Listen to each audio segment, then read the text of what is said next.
आया, वैसे तो ये आदिवासियों से आया। वो सबसे पहले तो आदिवासी बनाते थे, किसी की डेथ होगी ऊपर से एक मिट्टी का टीला बना दिया उसको, मतलब दफनाने के बाद। अब आ जाते हैं हम कला में, मतलब मौर्यन आर्ट में। मौर्यन आर्ट में आप देखें कि अशोकाज पिलर। अब अशोकाज पिलर में क्या है कि हम इसमें कुछ रूट पढ़ेंगे, जैसे कुछ जैसे ट्रेड के लिए रूट तो होने ज़रूरी थे, तो जो जितने रूट्स होंगे और सुगम होंगे तो आर्थिक व्यवस्था तो व्यापार उतना अच्छा होगा। इसमें स्त्रियों को जो है कहीं ना कहीं उनके अधिकार सुनिश्चित किए गए थे, और एक किस्म से वीमेन की स्थिति में बहुत। और अब जो है हम सामाजिक व्यवस्था पढ़ते हैं इसकी। तो सोशल सिस्टम में वर्ण व्यवस्था का प्रचलन था, मतलब वर्ण व्यवस्था आपने वैदिक टाइम में पढ़ा होगा, जैसे ब्राह्मण, क्षत्रिय, वैश्य, शूद्र, जो एक 4 वर्ण थे, उन पर वर्ण व्यवस्था जो आधारित थी वो थी, इसमें प्रचलन था। कौटिल्य ने शूद्र हेतु आर्य शब्द का इस्तेमाल किया तथा अधिकार दिए। मतलब कि जो कौटिल्य थे ना, वो बड़े दूरदर्शी थे, और मतलब उनका एक चीज़ और प्लस पॉइंट ये था कि उनकी सोच बड़ी प्रोग्रेसिव थी। जैसे भले हम उसको एंशियंट टाइम बोलते हैं, लेकिन एंशियंट टाइम में भी वो बड़ी प्रगतिशील सोच रखते थे। और उनका जैसे एक मतलब साइंटिफिक, या मतलब ये कहो कि एक जो राज्य के हित के लिए क्या बढ़िया हो सकता है, वो उन्होंने किया। तो शूद्रों को भी अधिकार दिए उन्होंने, ऐसा नहीं कि केवल उनको सप्रेस ही किया जा रहा था, दबाया जा रहा था, ऐसा नहीं था। मेगास्थनीज ने भारतीय समाज को 7 वर्गों में विभाजित किया। जैसे कि ना ये चीज़ जो है, और जैसे वर्ण व्यवस्था जो है, जैसे कौटिल्य ने भी जैसे किया, तो ये 4 वर्ण थे, आपको बताया भी कि ब्राह्मण, क्षत्रिय, वैश्य, शूद्र।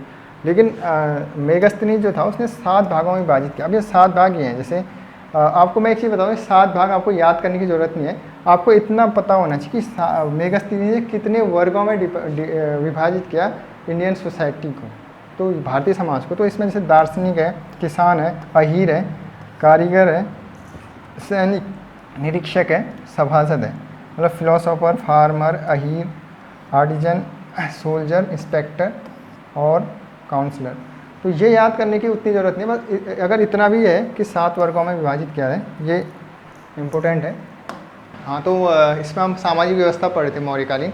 इसमें हम स्त्रियों की दशा जब हम देखते हैं, तो इसमें स्त्रियों को जो है कहीं ना कहीं उनके अधिकार सुनिश्चित किए गए थे, और एक किस्म से वीमेन की स्थिति में बहुत हद तक गिरावट नहीं थी। मतलब ठीक उनके लिए जो व्यवस्था, कुछ जो भी सोच थी अर्थशास्त्र के, जो चाणक्य का सोच थी, उसने काफ़ी हद तक इसमें रिफॉर्म किए थे। जब स्त्रियों को पुनर्विवाह था, मतलब वो रीमैरिज कर सकते, दोबारा विवाह कर सकते, विधवा विवाह था, और नियोग प्रथा थी। नियोग प्रथा का मतलब ये था कि एक किस्म के हिंदू जो कल्चर था उसमें ये व्यवस्था की गई थी उस वक्त कि अगर कोई महिला है वो विधवा हो जाती है, या किसी कारण से उसकी संतान उत्पत्ति नहीं होती है, तो उसको संतान उत्पत्ति करने का अधिकार था किसी दूसरे पुरुष के माध्यम से।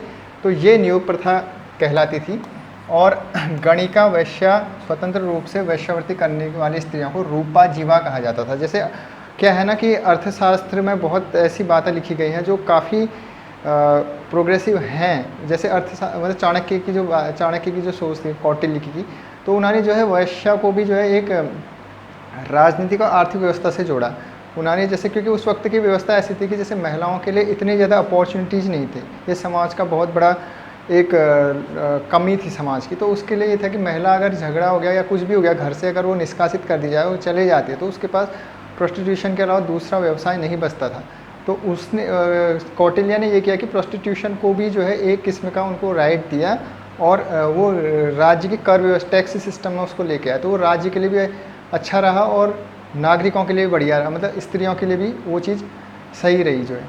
इसके बाद शिक्षा का केंद्र तक्षशिला, ये आप जानते हैं पाकिस्तान में आज के, और शिक्षा का बड़ा केंद्र था तक्षशिला।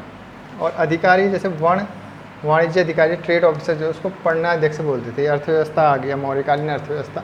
तो अर्थव्यवस्था में टैक्स सिस्टम तो पढ़ेंगे, तो ठीक हो गया वो कि कर अधिकारी के बारे में, ये अधिकारियों के बारे में पूछता है अक्सर वो, तो ये पन्नाध्यक्ष आ गया। अब हम इसमें कुछ रूट पढ़ेंगे, जैसे कुछ जैसे ट्रेड के लिए रूट तो होने ज़रूरी थे, तो जो जितने रूट्स होंगे और सुगम होंगे तो आर्थिक व्यवस्था, तो व्यापार उतना अच्छा होगा। तो स्थल मार्ग जो थे उत्तरापथ और दक्षिणापथ थे। जैसे उत्तरापथ हमने बौद्ध काल में पढ़ा था, मतलब कि महाजनपद काल में पढ़ा था हमने।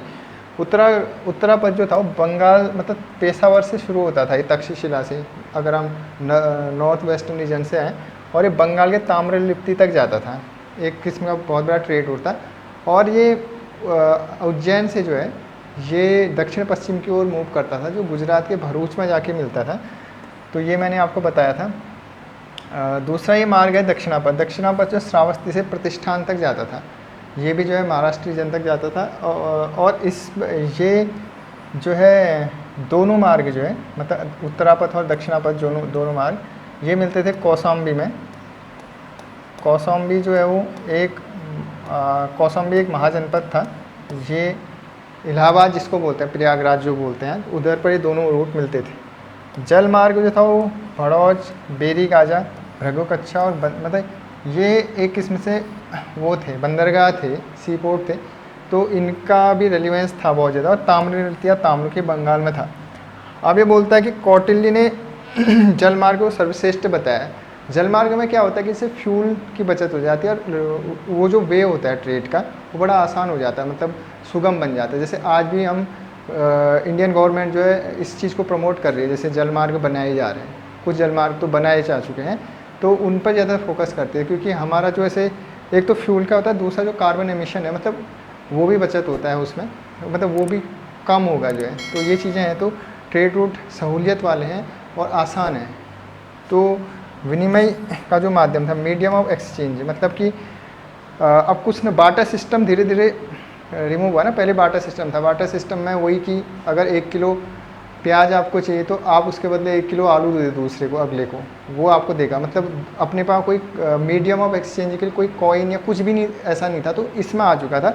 तो ये थे चांदी के पंचमार्क सिक्के। पंचमार्क सिक्के चांदी के थे, कभी कभी तांबे के भी बनाए जाते, लेकिन सामान्यतः मतलब ज़्यादातर ये इसके बनाए जाते, चांदी के बनाए जाते। पंचमार्क सिक्के या आहत सिक्के इनको बोलते थे। पंचमार्क का मतलब ये होता था, जैसे ये सिक्के जो होते थे, एक तो इन सिक्कों के एक साइड ना 5 चिन्ह होते थे, और 5 चिन्ह मतलब 5 सिंबल होंगे, वो 5 सिंबल होंगे सिक्के में एक साइड में, दूसरे साइड में तो कुछ नहीं। वो सिंबल ज़्यादातर होते थे जो नेचर बेस्ड होते थे, जैसे सूर्य का हो गया, जैसे पहाड़ हो गया, नदियाँ हो गई।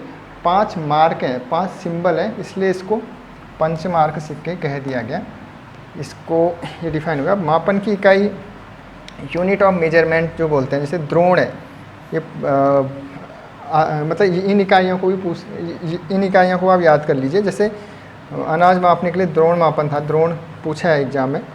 और मतलब ये बहुत सारे एग्ज़ाम, ये तो एग्ज़ाम ज़्यादा नहीं हुए, तो अदर एग्ज़ाम में ठीक ठाक पूछा है। निवर्तन जो है भूमि के लिए, भूमि की माप के लिए, जैसे आजकल हमारे पास जैसे जो मापन की विधियाँ हैं वो अलग अलग आ चुकी हैं, लेकिन उस वक्त ये मापन की विधियाँ थी, उस टाइम भी मापा जाता था, ये नहीं कि आज ही मापन होता है। तो मापन की थी।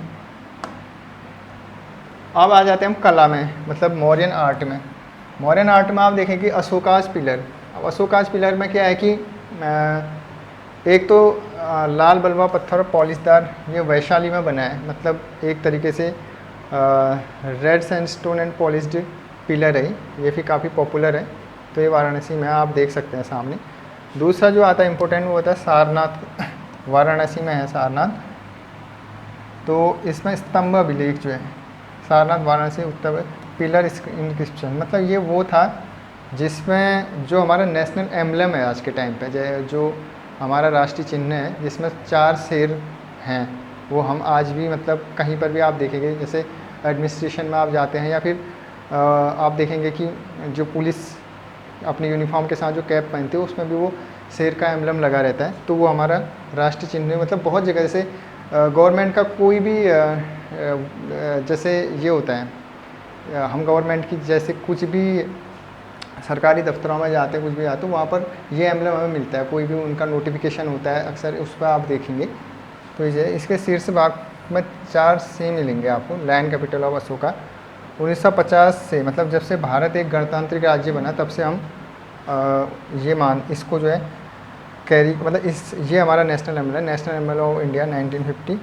मध्य भाग में इसके 24 तिल्लियाँ हैं। जैसे आप देखेंगे तो ये 24 तिल्लियाँ यहाँ हैं। 4 से एक से दिखेगा नहीं क्योंकि 3 डायमेंशनल फिगर नहीं है ये, तो 2 डायमेंशनल है, तो इसलिए ये नहीं मिलेगा आपको। वो देख लेंगे कभी आप सारनाथ जाएंगे तो, या वैसे भी मिलता है वो कहीं पर दुकानों में भी मिलता है। और अशोक के स्तूप जो है वो स्तूप, अब स्तूप मैंने बताया था पहले भी शायद, अगर आपको ध्यान हो तो, बौद्ध रिलीजन से आया। वैसे तो ये आदिवासियों से आया, वो सबसे पहले तो आदिवासी बनाते थे। किसी की डेथ होगी ऊपर से एक मिट्टी का टीला बना दिया, उसको मतलब दफनाने के बाद। अब जो है बौद्ध ने भी इसको अपनाया, तो बौद्ध संतों की स्मृति में उनके अवशेषों जैसे उनकी अस्थियां, दांत तथा उनके द्वारा प्रयुक्त की वस्तुओं के ऊपर बनाए जाते थे। या तो उनके शारीरिक अवशेष कुछ रह गए हों, या फिर उनके दांत हो गए, या कुछ भी मतलब शरीर के अवशेष रह गए हों, और या वो जो वस्तु उपयोग करते थे उनके साथ साथ जो वस्तु उपयोग करते थे उनके ऊपर ये बनाया जाता था, स्तूप बनाए जाते, टीला बनाया जाता था।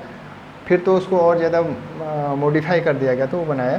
प्राचीनतम स्तूप जो पिपरवा यूपी में है, ये प्राचीनतम स्तूप पिपरवा एक जगह है उत्तर प्रदेश में, उसमें जो है वो सबसे पुराना स्तूप वहीं पर है। अगर हिस्ट्री में क्वेश्चन आता है सबसे प्राचीनतम स्तूप, पिपरवा स्तूप उत्तर प्रदेश में है वो। और सांची का स्तूप जो है रायसेन मध्य प्रदेश में है, ये अशोक ने बनाया था। ये काफ़ी फेमस है, ये उसके कुछ कारण हैं। अशोक द्वारा ईंटों से निर्मित किया गया इसको, made of bricks by Ashoka, तो अशोक है। और इसका एक इम्पोर्टेंट टाइलर द्वारा इसकी खोज की गई। इस स्तूप के ऊपर टाइलर एक व्यक्ति, मतलब 1858 में टाइलर के द्वारा इसकी खोज की गई, डिस्कवर्ड बाय टाइलर इन 1818। इनमें 3 स्तूप हैं इसमें। वो स्तूप ये है कि एक तो महास्तूप है, इसमें भगवान बुद्ध के अवशेष हैं इसमें। पुष्यमित्र शुंग ने वेदिका को पत्थर का बनवाया, बाद में पुष्यमित्र शुंग, इसके बाद शुंग वंश आएगा तो आप उसमें पढ़ेंगे। काला स्तूप जो है अशोककालीन धर्म प्रचारकों के अवशेष हैं इसमें। जो धर्म प्रचारक हैं अशोक के टाइम के बौद्ध धर्म प्रचारक थे, उनके अवशेष हैं काला स्तूप में। स्तूप 3 जो है वो सारीपुत्र और महामोदग्लायन के अवशेष, ये शिष्य थे बुद्धा के, उनके अवशेष थे। आगे अब भरूच स्तूप भी है। भरूच स्तूप ये सतना में है, सतना मध्य प्रदेश का एक ज़िला है, उसमें है। इसकी अशोक ने इसकी नींव तो अशोक ने रखी, लेकिन पुष्यमित्र शुंग द्वारा इसको पूरा किया गया। नींव अशोक ने लिखी, पुष्यमित्र शुंग ने आगे को बढ़ाया, इसको पूरा किया।